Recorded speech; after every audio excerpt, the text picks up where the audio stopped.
นี่คือเป็นภาพบรรยากาศน้ำพุงบ้านตะงอยอำเภอตะงอยได้ตอนเช้ามื้อนี้ผู้ข้ามายืนว่ายืนจาอยู่บริเวณสะพานบ้านตะงอยอำเภอเต้างอยเดี๋ยวไปข้างหน้าจะมีวัดนะวัดมีวัดนะมีพระและน้ำพุงนี่เขาเจ้าเห็ด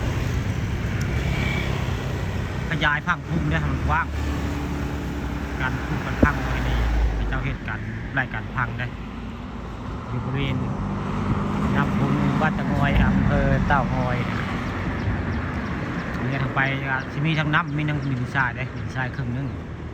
เป็นน้ำครึ่งนึงได้อยู่บริเวณน้ำพุงบ้านตะงอยอำเภอเต้างอยได้สะพานมาบุค่ายืนนี่ก็สูงได้สะพานใบต่ำได้สะพาน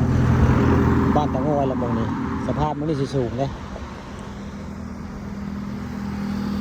บรรยากาศตอนเช้าวันนี้มาบริเวณสะพานน้ำพุงบ้านตะงอยอำเภอตะงอยได้เรียบลงไปทางตะเวนออกกระเทียมตะเวนได้ปุ๊ตะเวนอยู่บริเวณ